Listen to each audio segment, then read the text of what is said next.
We're going to be stepping back in time to explore ancient Tamil culture, specifically their religion, as revealed through Sangam poetry. Interesting. Now we'll be drawing from the academic paper, The Sangam Classics on Kingship and Society. Okay. And trust me, this isn't like your typical dry academic stuff. Right. We're talking like Game of Thrones level intrigue. Yeah. But set in southern India. Oh, wow. Centuries ago.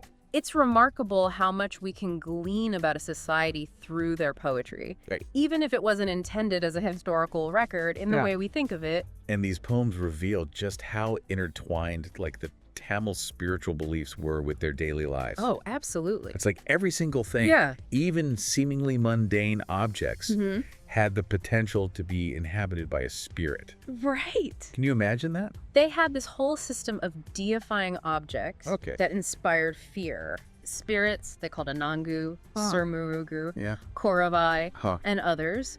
And this wasn't just some abstract belief either. They actively sought to appease these spirits through sacrifices, hoping for protection or benefits. So it wasn't just about reverence, but also about a very practical exchange. Almost like a spiritual contract. Precisely.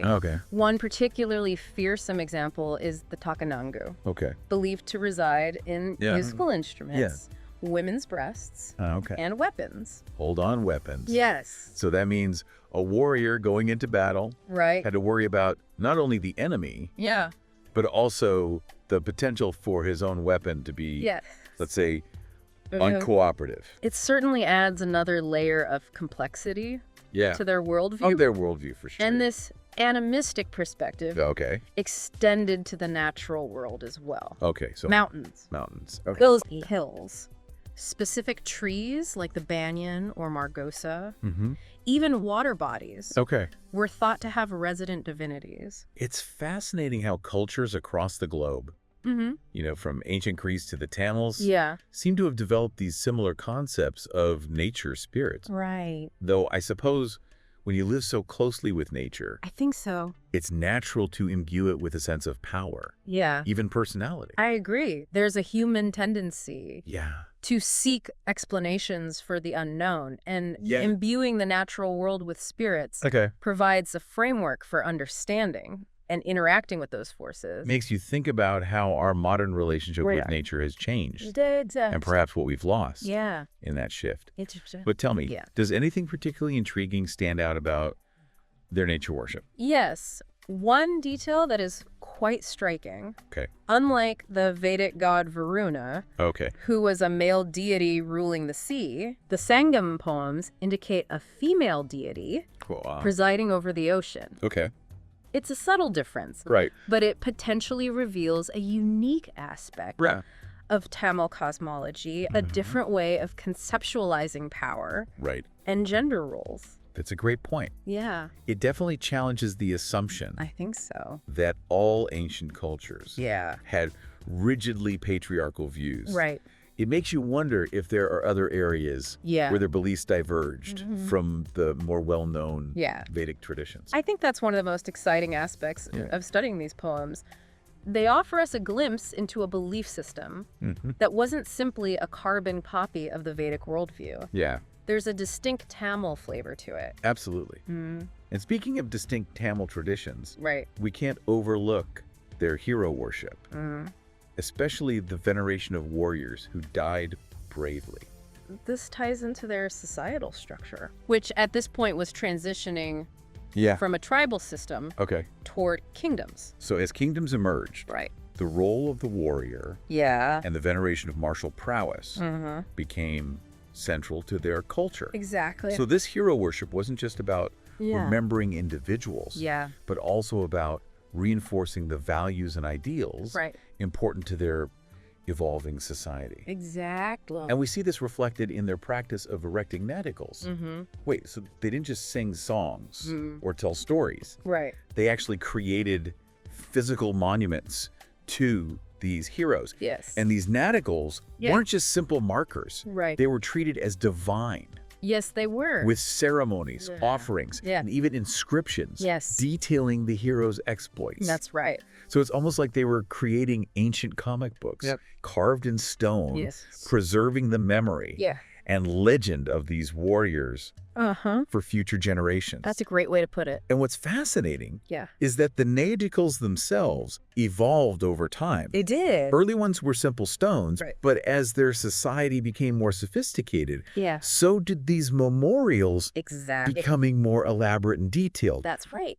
It's almost like you can trace the development of their civilization through these stones. That's incredible. It shows just how deeply embedded this hero worship was in their culture. And it makes you wonder how future societies will choose to commemorate their heroes, right? That's a good question. What will our equivalent of the Natakal be? That's a fascinating question to ponder. But speaking of heroes, there is one figure who stands out. In Sangam poetry. Murugan. Right. He's not just a warrior.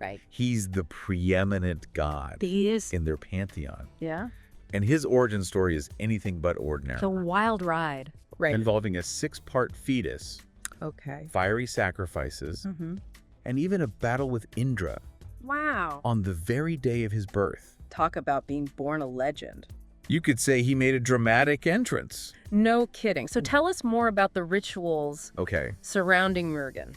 So his priests, the Velen, conducted elaborate rituals known as Veri. These involved music, dance, and even animal sacrifices. Animal sacrifices. Yes. That sounds intense. It was quite a spectacle. Were these very rituals solely about seeking Murugan's favor? That's where it gets really interesting. These rituals were seen as a form of both religious practice and healing. So a blending of the spiritual and physical realms, just like their deification of nature, connected their everyday life to the divine. Exactly. I'm sensing a pattern here. You're picking up on a key theme. I think so. In their belief system. Yeah. And it goes even deeper. The Peripadal, one of the Sangam anthologies, describes Murugan's birth. Using legends from the Puranas, these ancient Hindu texts. So even at this early stage, seems so, we see a blending of indigenous camel beliefs and northern traditions brought in by the Aryans. Precisely. It seems like a fascinating cultural exchange already taking place. It reminds us that cultures are rarely isolated. There's always interaction, influence, and evolution. It's a good segue to our next topic. The arrival of the Aryan religions. How did these new influences, like Vedic beliefs, Jainism and Buddhism, impact the Tamil belief system? Did they clash? Did they coexist peacefully? Did the Tamils completely abandon their own traditions? I guess we'll find out next time. I'm eager to explore that with you. Yeah, me too. And I think you'll find the answer quite surprising. Stay tuned. All right.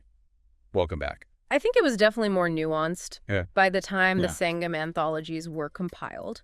Aryan influences were becoming more prominent, but it wasn't a clean sweep. So there was some adoption. We see evidence of Tamil kings performing Vedic sacrifices, which points to the growing influence of Brahmins in royal courts.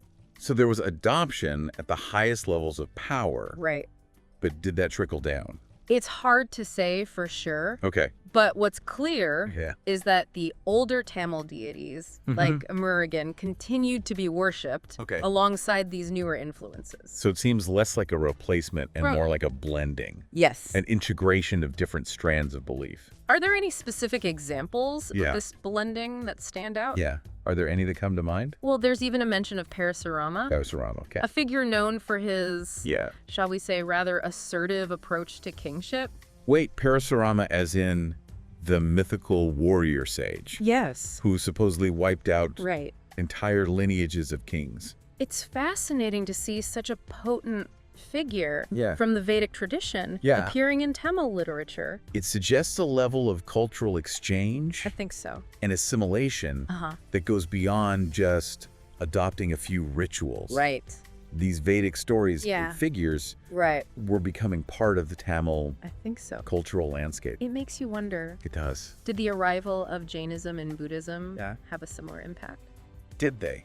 they did gain a foothold. Okay. Particularly in urban centers like Madurai. Okay. We know that Madurai had both Jain and Buddhist temples, and that these ascetic traditions were attracting followers. But was this counter to the more worldly?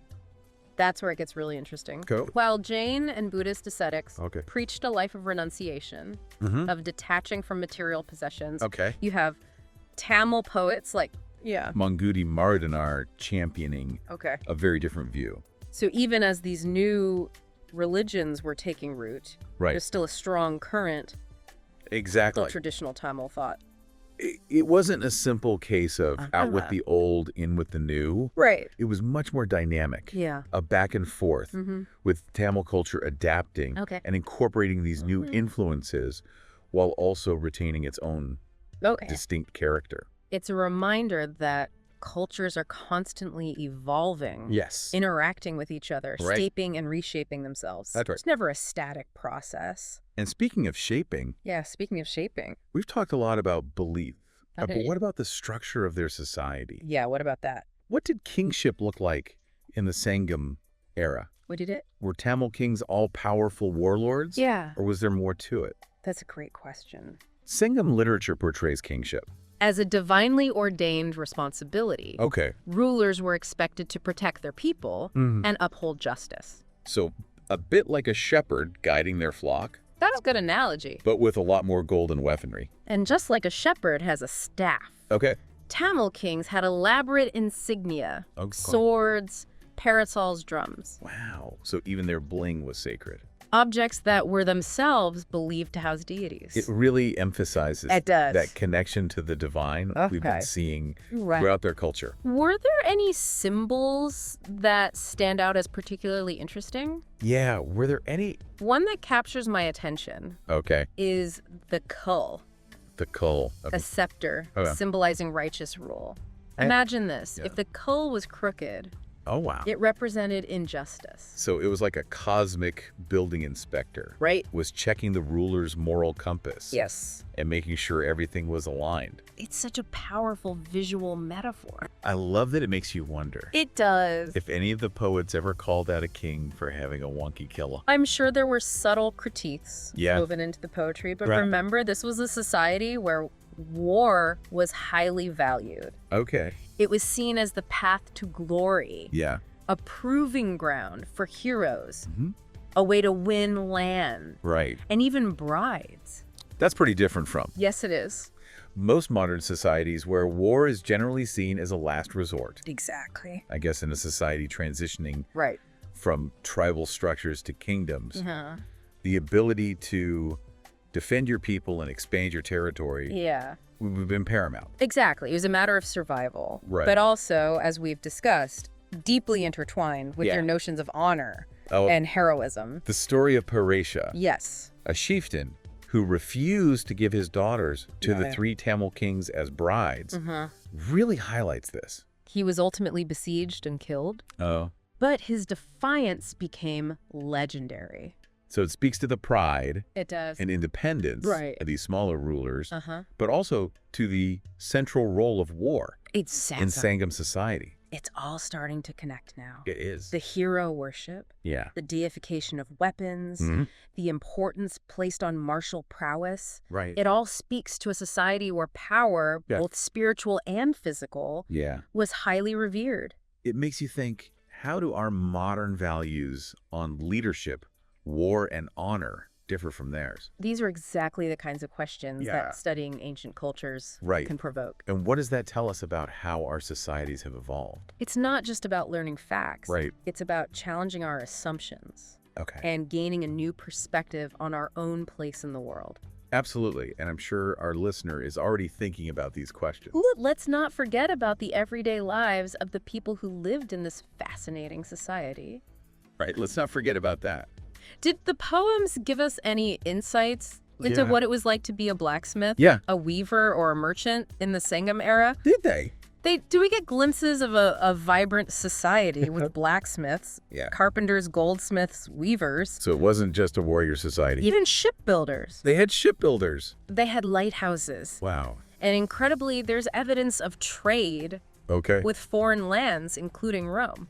So they were skilled craftspeople. Yes. Traders connected to a wider world. It paints a much more complex picture. It does. Than just a land of kings and battles. It's like looking at a bustling ancient version of a globalized world. What about their social structure? What about that? Was it rigidly hierarchical? That's where the Aryan influence comes into play again. Okay. Alongside pre-existing hierarchies. Okay. We see the emergence of a fourfold caste system. Okay. But even within that system, there are intriguing nuances. What kind of nuances? For example, slavery existed, Okay. but there were no slave markets. Okay. Slaves were more like indentured servants. So a hierarchy, yes, but with complexities that challenge our modern understanding of these systems. It's a reminder that the past is rarely as black and white Yeah. as we might imagine. Speaking of complexities, let's turn our attention to the lives of women in Sangam society. Okay. What kind of picture do we get from the poems? It is. Was it a world of equality, or were women confined to specific roles? Well, women were certainly celebrated for their chastity and devotion. Okay. Their lives were largely defined by the men around them. Welcome back. We're diving back into the world of ancient Tamil society. Before the break, we were about to explore the lives of women as depicted in Sangam poetry. It sounds like it's a bit of a mixed bag, right? It is. While women were certainly celebrated for their chastity and devotion, their lives were largely defined by the men around them. So not exactly a society where women had equal opportunities. Are there any examples from the poems that really highlight this? There's one that always strikes me where a chieftain actually boasts that his wife's shoulders are his property. It really underscores how women's roles were limited and how their very beings were seen as belonging to men. Wow, that's a jarring statement to hear in the 21st century. It makes you wonder if women had any agency at all in this society, or if their lives were completely dictated by these patriarchal norms. It's important to remember that we're looking at a society through a particular lens, that of elite male poets. Right. While their perspective dominates the Sangam anthologies, it doesn't necessarily capture the full spectrum of women's experiences. That's a good point. It's like trying to understand a whole ecosystem by only studying the top predators. Yeah. There's a whole world of smaller creatures and interactions going on that we might miss. Exactly. And even within those limitations, we do see glimpses of women expressing their emotions, desires, and even defiance. There are poems attributed to women lamenting the absence of their husbands at war or celebrating their beauty and strength. So they weren't just silent figures in the background. They found ways to make their voices heard, even if it was within the confines of the roles society had assigned them. Precisely. And while the practice of Sadic widow burning isn't explicitly mentioned in the poems, there are accounts of wives choosing death over widowhood. This points to the immense pressure to conform to societal expectations and the limited options available to women even in death. Yeah, it's a stark reminder of how far we've come in terms of gender equality, but also how much work remains to be done to ensure that women have the same freedoms and opportunities as men. Absolutely. Studying the past can be a powerful way to reflect on our present and strive for a more equitable future. And I think that's one of the most valuable takeaways from this deep dive into ancient Tamil culture. We've encountered a society that's both familiar and foreign, with echoes of our own values and practices alongside those that challenge our modern sensibilities. It's been a journey of discovery, hasn't it?